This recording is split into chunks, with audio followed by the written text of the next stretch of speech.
a special, exciting treat. I'm just checking to see that our stream is live. We're going to be live streaming today on Parade Magazine's website and social media, so we're super excited about that. As soon as I have a thumbs up, we'll bring Paula up, have a nice little chat with her.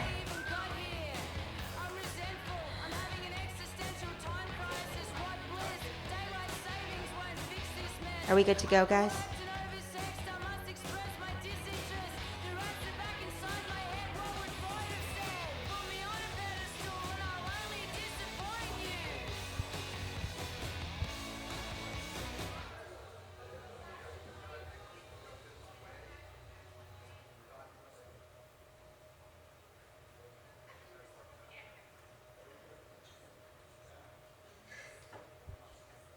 We rolling?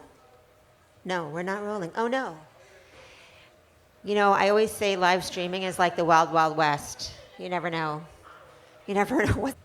Well, anyway, my name's Laura Whitmore. I am the founder of the Women's International Music Network and one of the producers of these events, Backstory Events. We've got a bunch more coming up if you're into this kind of thing. We'll be bringing out Taj Mahal and Keb Mo in August. We're doing one with Living Color. We've got Steve Vai coming out in August 22nd, I believe. So check out backstoryevents.com to see when all of our events are happening. We're good. Okay.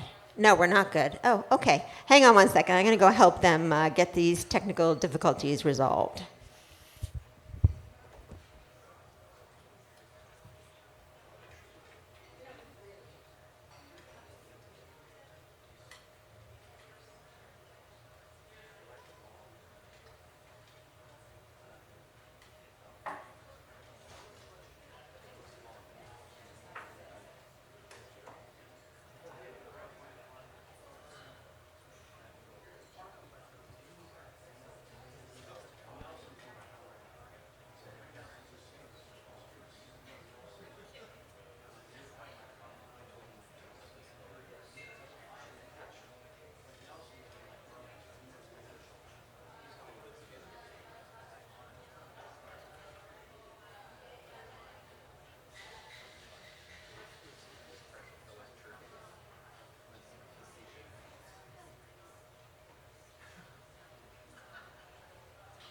All right, I'm back. And we're back. We're live. Thank you, Parade Magazine, for hosting us today. Thank you, The Cutting Room. And thank you to all of you folks for coming out tonight. We've got Grammy Award winner Paula Cole joining us. Come on out, Paula.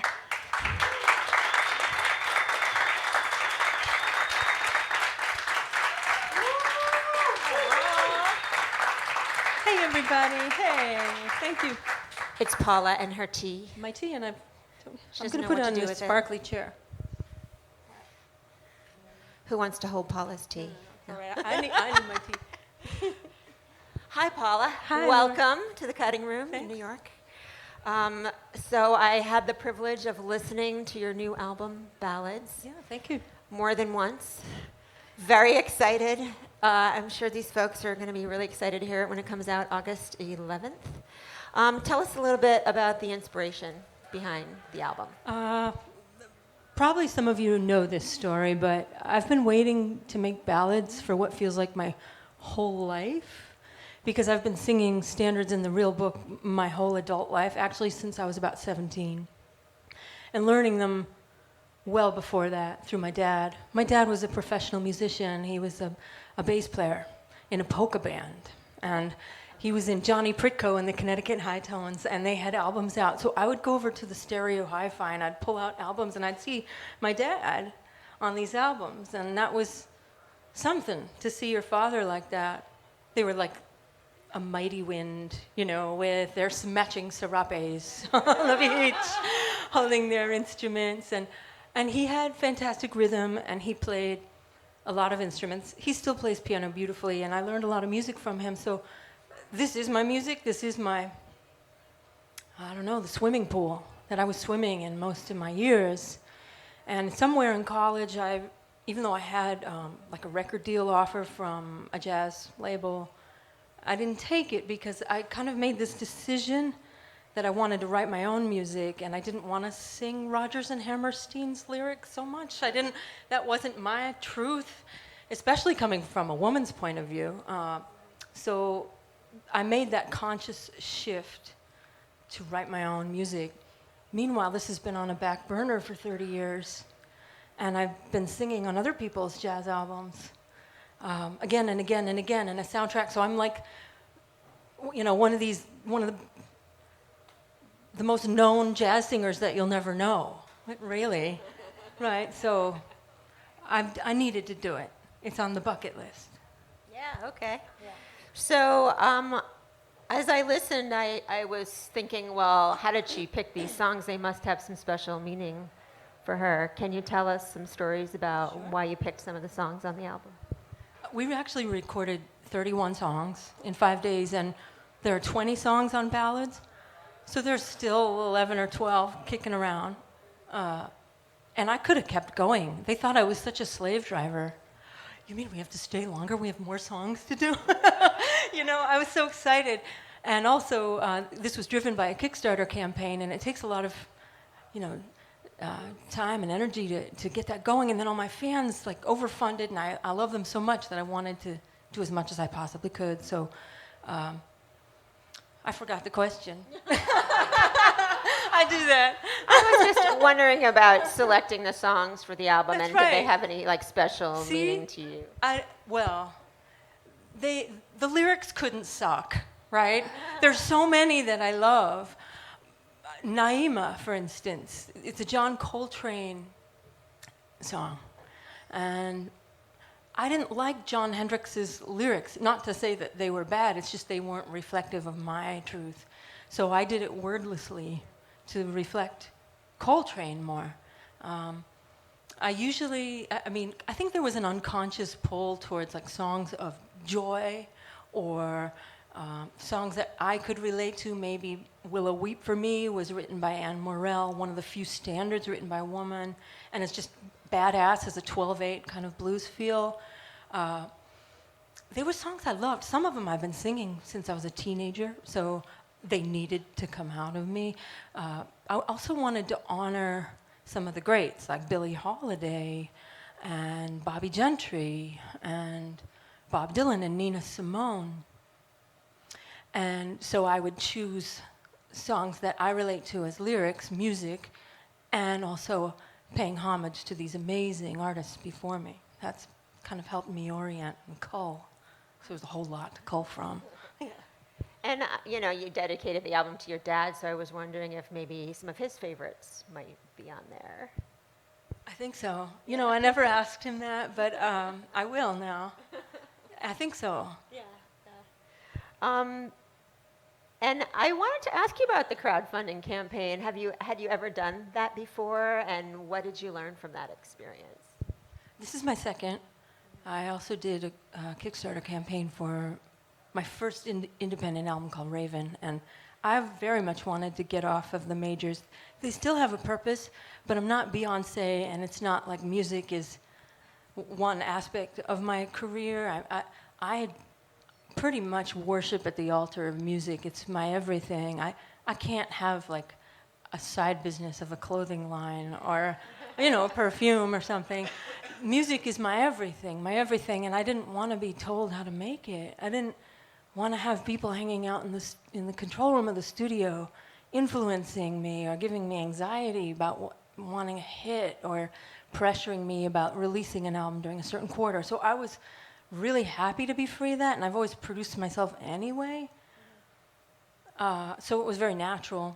And that's, let's face it, record labels are going the way of, the Jurassic era, and streaming has affected artists from the Eagles to the Indies. Our royalties are radically different, and you need entrepreneurship. You need to tour, and you need to figure out a way through this crazy music business that was corrupt and corruptible, and we've got to find our way. So I'm finding my way. I'm sure I'm making big mistakes, and you're all with me in this, and I'm really, really grateful for your support. Yeah. It's interesting too how you can sort of turn it around and take. So you had 30 songs. Maybe you could take some inspiration from your fans or your funders too to kind of say, I like that song or I like this direction. Did you share anything as you were working? I did not. I was so selfish. Now you made me feel so guilty. What? Well, next time. Maybe next time. Next time. That wasn't a question I had on my list, but hey, So I was also thinking as an artist, like some of the songs, they seem so effortless when you do them, but, as a singer myself, when I was listening to some of the melodies, I'm like, wow, that's hard. Like one in particular that came to mind was You Hit the Spot, which I didn't know that song, and I'm like, that's a hard melody to nail. And I was wondering, did you kind of grow up with those songs? Did you have to work at getting this together for this album? That one I didn't grow up with, but I heard Sarah Vaughan doing it, and it was just such a toe tapper, finger snapper, and I just sing along with Sassy. And that's all. It was so happy, and I just needed to do it. So that one actually is just drums and vocal. Yeah, I was very impressed by how you just hitting that. I know. And your pitch and your tone and everything on the album is fantastic. Do you, what's the care and feeding of your voice? How do you take care of that? Right, the voice, which is this fleshy little thing inside, right? And the more talking you do, the more you wreck it. And like air and dirt and air pollution, and like I was on the Amtrak today loaded with freezing air conditioning, and then I come out into Penn Station, it's all hot. All that is hard on the voice, but a lot of professional singers, they don't even talk day of show. So I'm finding myself needing more quiet as I go. So it'll be interesting to perform songs after all this talking. Oh, sorry. It's my fault if she doesn't sound stellar. I just have to talk in my fairy voice up here, and then I'm fine. So I was curious too because there's a lot of standards on the album, but then you kind of throw in a couple of songs from another era. You'll throw in 30s to the 60s. Yeah. 30s. So I feel like just because. Well, I realized that was kind of a theme. They were great American classic chestnuts, and they were from the 30s to the 60s. And I've always hated labels and genres. Some of the people I mentioned, they span country music or what's thought of as jazz. Nina Simone is categorized in jazz. She's largely gospel, and she sings a lot of folk songs. I don't want to be classified. That's been something I struggle with. So I think all of these songs are classics, regardless of genre. I wanted Ode to Billy Joe by Bobby Gentry to be next to a swing tune and performed by like a very organic kind of Muscle Shoals style rhythm section that's more guitar based. That was the album I've always wanted to make, and in the past when I tried to make some jazz albums, I was directed, kind of directed to have it be more smooth and finesse and piano based. I wanted to be more rootsy. I sort of feel like, taking a step back and looking at your beginnings, that, your big hits to me back in the day were not typical songs, easy to classify. Do you sort of feel like you like to be, I don't know, different, like purposefully different? No, I'm just doing it, and it's hard for everybody. They always want to put me somewhere so they can describe me. Even a stranger, if I'm flying, like, oh, what do you do? I'm a singer-songwriter. Oh, what kind of music do you write? Yeah. Oh, shit, why did I say that? I don't know how to classify. The good kind. Modern, meaningful music. Excellent I don't know. kind of music. So I saw you on tour with Peter Gabriel back in the day, and of course thought that was fantastic. And I wanted to know, that was sort of early on for you, and what did you learn from that experience of working with Peter and touring? I was a huge fan of Peter's. I listened to So like a meditation. I would walk with it. I'd play So, and then I'd play Aretha's Gold, and I'd walk all over Boston with those two albums. And when I heard Don't Give Up, I just felt in all of my being that I needed to sing that song. So being able to sing it with him with some beautiful poetry to life, I was a huge fan. And I did not want to be any kind of baggage to that amazing band. It was an incredible opportunity. He heard my first album, which was called Harbinger, and he heard it before it was released. And Sinead O'Connor was on tour with him on the Secret World Live tour, and she left, and he just asked me to join the tour. I had already seen it with the complex stages and all of that. And like I said, I was a profound fan, so I died, and then I flew to Mannheim, Germany, and I had one rehearsal with Peter, and the first song we did was Don't Give Up, and I'm there with Peter. And I had to be ready for that, and I was. And then I was thrown out in front of 16,000 Germans that night, and they filmed the Secret World Live video less than a week after that. So I guess all my life I'd been preparing for that moment. I mean, when I see it later, I think I'm so shy. I'm holding my hands down to my thighs, but I loved it so much. That's all. It was amazing. He was amazing. So after that, did you feel like, wow, I could do anything if I can do this? I didn't think of it like that. It was hard, too. I mean, it was this traveling ship. It was a giant ship. They took all their gear. There were two complex stages, a circle and a square, connected by a moving inner portion. If any of you have seen Secret World Live, I don't know. But it was like building a small town inside of an arena, and we would function underneath the stages. And it wasn't just the music. You had to learn all these machinations. It was also 60 men, largely British, and there were 4 women. I really never saw the other 3. And I'm 25, and they're all in their 40s, the band. And it was hard to stay strong and not feel intimidated by all that masculine energy. Yeah, I could understand that. Yeah. So it's the 20th anniversary, or maybe even a little bit after that, of your breakout album, This Fire. That's right. And I was wondering, when you look back at that album now, do you feel satisfied with it? Is there anything you would do differently? Like, how do you view that now? I'm never happy with my piano playing, so I think like, wow, I'm so coarse on my piano playing when I listen to it, and I strive to be better at that the older I get. But you have to forgive yourself because if you read anything that you read when you were 25 that you created and that you wrote, you'd cringe, right? So you have to forgive yourself and let it be this Polaroid snapshot of just where you were at. And that's where I was at. And I was in my 20s, in the 90s, in New York City, and it was an amazing time. It was fiery. There was beautiful music out there, like on the dial. There were still a lot of independent radio stations across America, kind of blending genres. So it was a wonderful time. And I think also like coming off of the Gabriel tour and being such a minority and feeling so token as a woman, like that too drove me. I think if I wanted my own success, I didn't want to be a backup singer. That was one thing I wanted after coming out of that. I would gladly sing with Peter again any day. Yeah, let's put that out into the universe.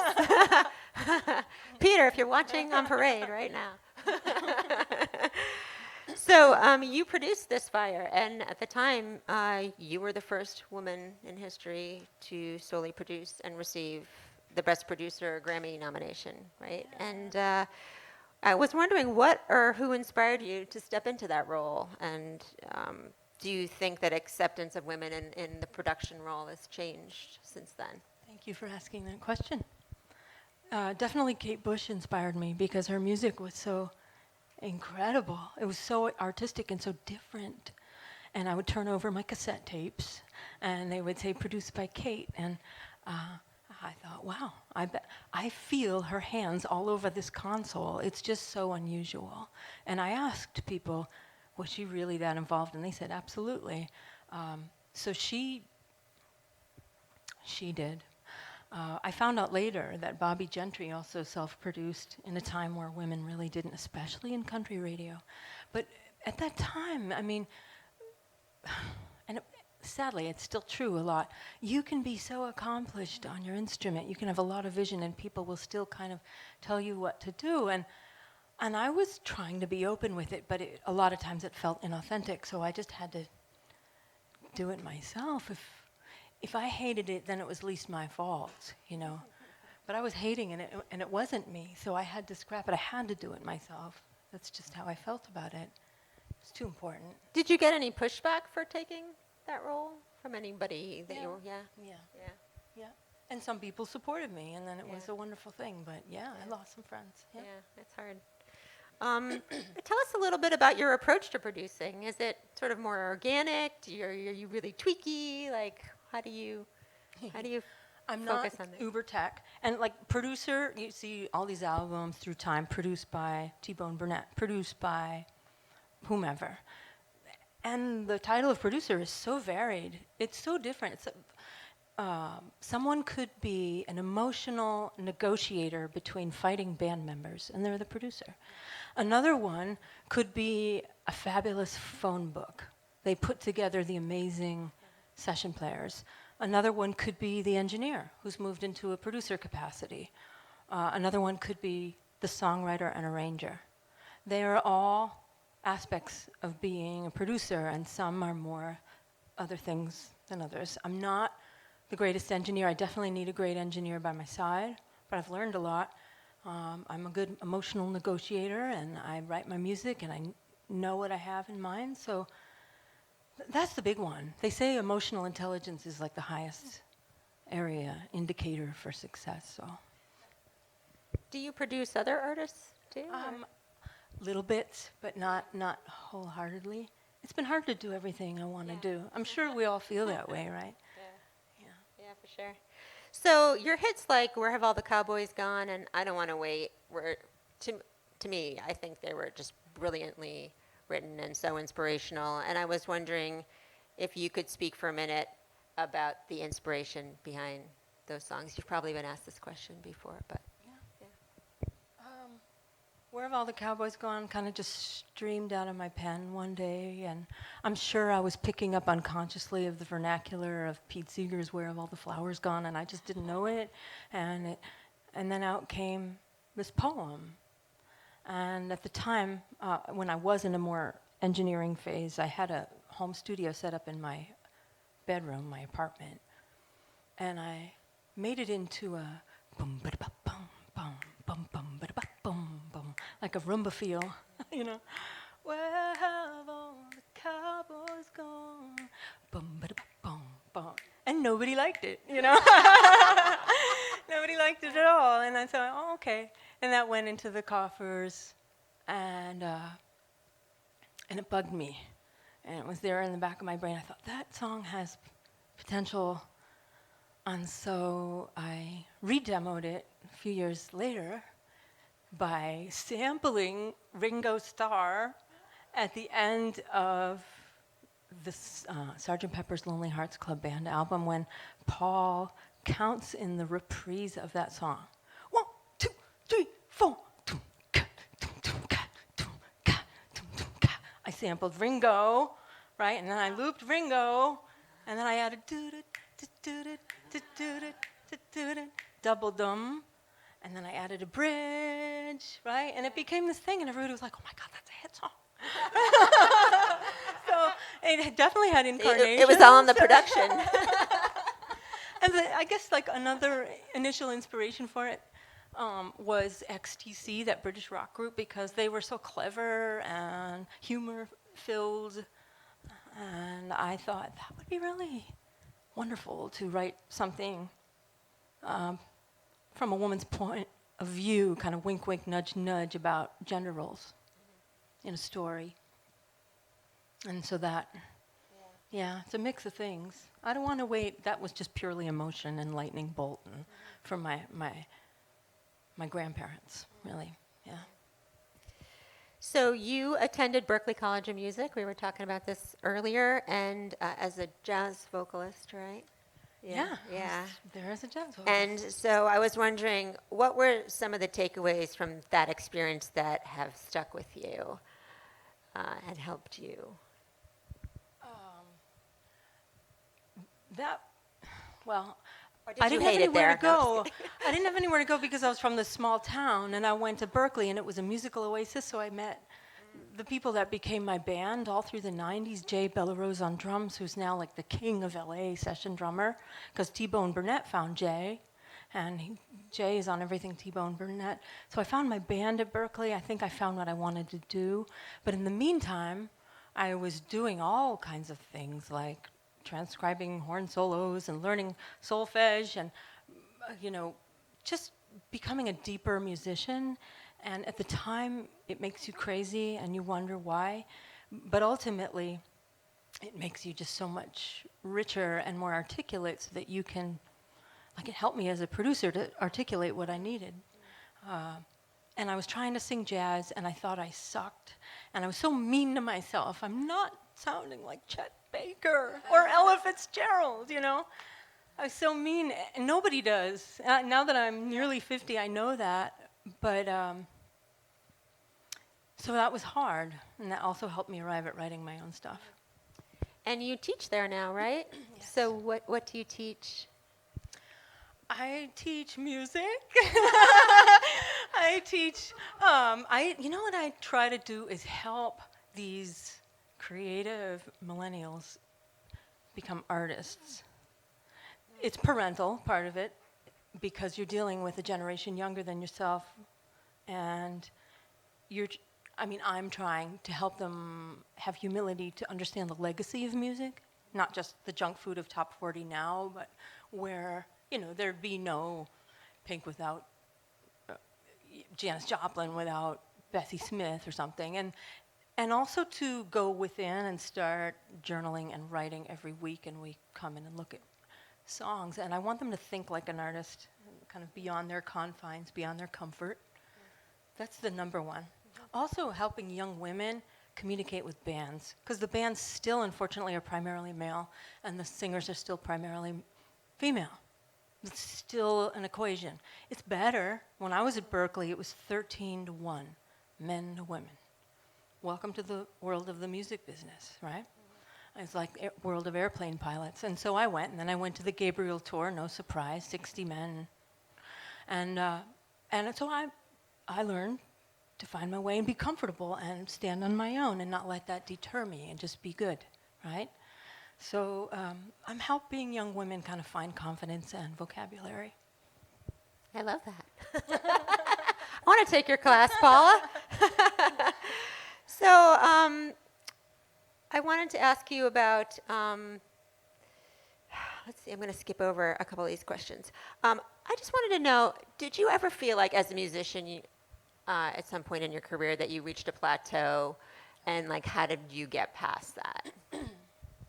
Yeah, I think I've had many plateaus. I've had a few midlife crises, and I thought absolutely I could leave the music business. Or, when my daughter was a little baby, I just wanted to be with her, and she had asthma too, so that I needed to be with her. But this is crazy, but I loved tennis. I found it in my 40s, and I got so distracted by tennis that I thought, I like this more than music. And then it's like the universe just slapped me, and I tore my ACL, and I had to have reconstruction and surgery. So no more tennis you're for me. singing. Yeah. Sorry, you're singing, lady. So of course, like any of us, and I've done a lot of self-help reading about this because we specialize. We're a society of specialists, and we encourage specialization. And so we specialize and we narrow, because you can make more money when you do that. And then you are so burnt out on that thing, and you haven't nourished other aspects of your psyche, which are all important, right? Especially if you're type A, right? So what happens? You have some kind of breakdown, breakthrough. And yes, I've had several, and I've thought about leaving it many times. I think probably my fans out there, as much as I try to be strong, they could probably feel that I'm a little vulnerable that way. So I always need the encouragement. But yeah, definitely I've thought about it. It's also really hard. It's really hard to do this. Do you feel like now that you're, I don't know, are you approaching a new decade? Are you in a new decade? Has that sort of changed your outlook about what you need to do to feel fulfilled as a musician? Or do you feel more freedom to do what you want to do? Or I guess, yeah. I'm 'cause almost I'm with you there. 50, I'm there. At that and age. and I don't care about saying my age. I'm 49. I'll be 50 next April, and I feel more entitled to my thoughts and feelings, and I don't care as much.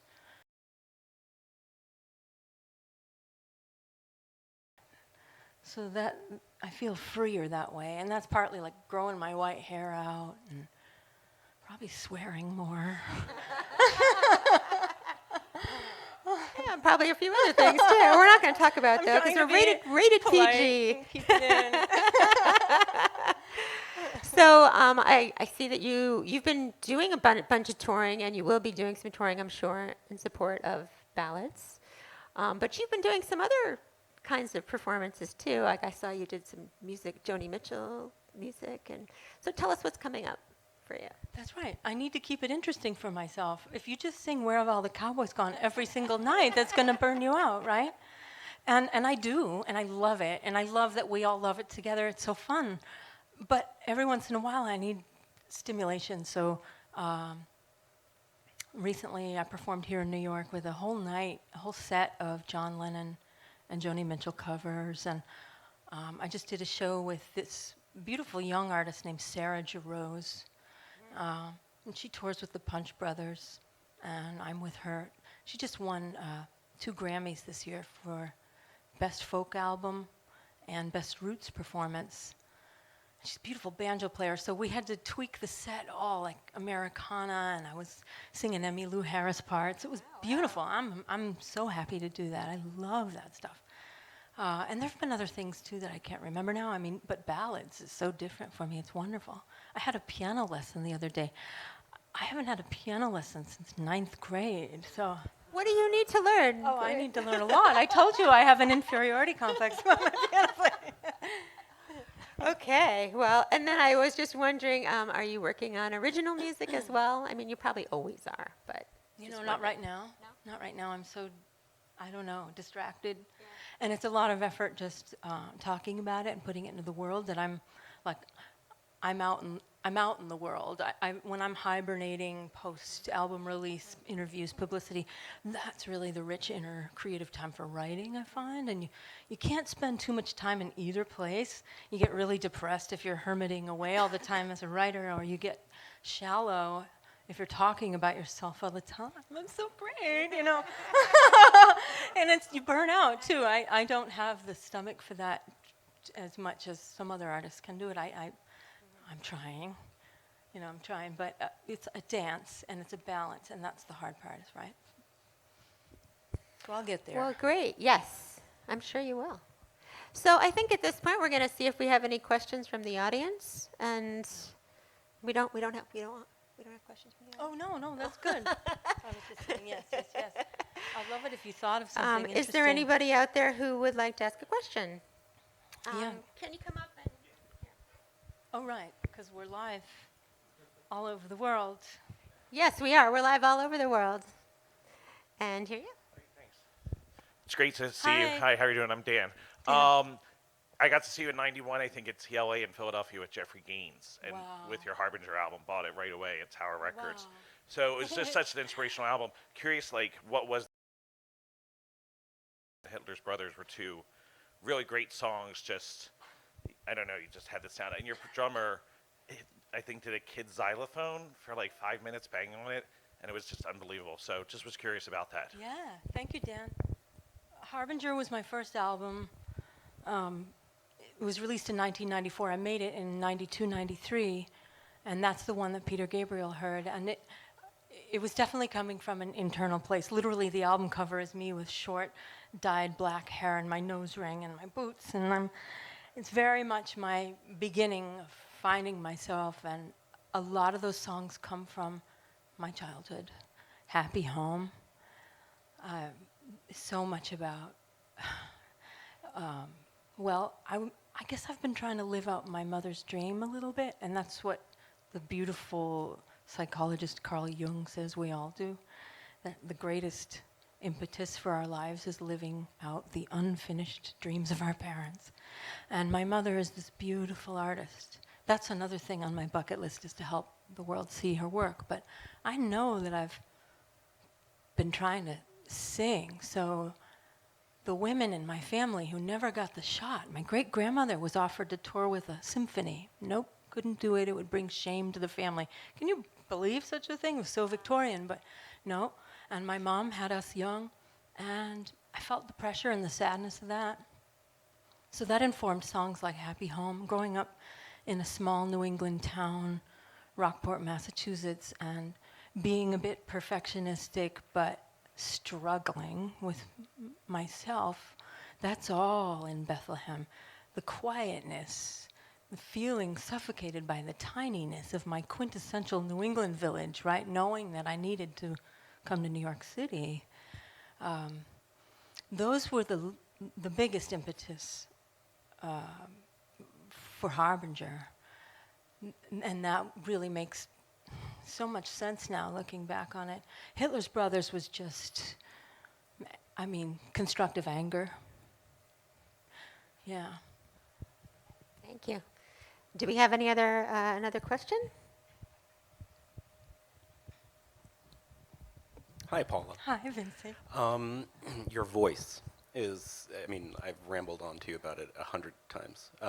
The range that you have and the runs and your mixture, your placement, what are your warm-ups like? Do you warm up a lot? How often? Like, for how long? What do they consist of? Just stuff like that. Yeah. And the voice, it changes every day. Like today, after that Amtrak ride, I'm feeling a little hoarse, but how do you maintain such a difficult, little fragile thing? I try to refrain from talking. I drink a lot of liquids. Throat coat tea by traditional medicinals. I should buy stock in it. I drink it. I drink a whole box a gig. You see me drinking that between gigs, between songs. And warm-ups, I'm not the best at that stuff. I wish I were better. But I think singing at a low volume allows you a lot more facility if you want to be able to do runs. Don't go hard on the volume. Come back on the volume, and you have so much more control over your voice. Also, time doing this, it's mini musculature. Keep doing it. You'll get older and you have more facility. You'll find if you back off on the volume in those, in your chest voice, you can slip into that head voice more easily. This is technical stuff, but it's been a physiological learning for me in my body over the years. So it's hard to explain, and I still feel like I'm struggling with it, and I always want to be better, But yeah, I don't think all of you out there want to do vocal runs, do you? Right, and they're distracting too sometimes from the melody, and that's also another matter of taste. Like, to sing the melody is so important. Like, to refrain from that masturbatory stuff sometimes is really important. Triple axle, stick to landing. That's what it feels like. 10, perfect 10, But that's not what it's about for me. I want to feel. It's about the lyric. How about one more question? Okay. Sorry, it's hard to see all of you. Hey, how are you? Hi. I want to ask specifically about I Believe in Love Sure. and I Want to Be Somebody. Those are both songs that have stayed with me for a long time. Wonderful, yeah. What is the catalyst of those songs? They're very specific, the journey of those songs, the story that those tell. Would you mind elaborating on that? Not at Okay. all, thank you. I recorded those two songs you mentioned for my Amen album, And I wanted to, I guess I always have wanted to be authentic to where I am right now. And Amen was that. And I was influenced a lot by Bob Marley and Marvin Gaye. And some of the hip hop at the time that was more socially conscious music, weaving spiritual themes. I'm not uber spiritual, but I believe in the mystery, and I wanted to weave that in. And that was my concept album. It was really, I think, maligned and misunderstood, but I'm proud of it today, and I was weaving a lot of soul into that. I Believe in Love was a personal story of this disaster of a relationship that I was just continually drawn to, but I wanted it, like, apart from the lyric and the heartbreak of that, I wanted it to sound big, like a Barry White production. Now, you know, hey baby, you know that. You think of Barry White like that, but he was brilliant. He was a brilliant arranger. He couldn't read music, but he would walk around to the whole orchestra in the LA studios and say, violin number 1, you need, you know, that A flat right there, you need to work. He was brilliant. His arrangements were brilliant. And yet there's this groove, right? Wah guitar, groove and rhythm guitar, and groove and rhythm section, which I love groove, I love roots music, and yet these anthemic strings, and I wanted that. I wanted anthem, I wanted dancing, I wanted hope. So I was really coming from a production place of wanting it to sound like Barry White. And Be Somebody, I was channeling the story I had read in the news about a little boy, real sad story, and meditating on our world on that way. And also being moved by the autobiography of Malcolm X, which I think every high school history class should read. I think it's so incredible. And so verse 2 is pulling out the autobiography of Malcolm X. And with a hopeful, simple, clear, positive anthem for all of us, I want to be somebody. I want to make a difference. For we are all children of the mother, right, or the father. And then T-Boz from TLC, she sang the background vocals on that. And unfortunately, I was going through like an anti-Lilith world, and I was probably the darkest horse of the lot, and they were kind of beating me up everywhere I went. So it didn't have its day in the sun, I feel like it deserved, so I'm really happy that you talked about those songs. Thank you. Well, thank you so much, Paula. I feel like we could talk to you for like another hour, but we really want to hear you sing, and we don't want to wear out your voice. So, so if you're watching live, we're gonna stop for a minute and let Paula just take a quick little break and reset the stage, and then we're gonna come back on, and she's gonna play some songs for us. So hang Thank tight you, for a everybody. minute. And thank you for joining us, and we'll be right back.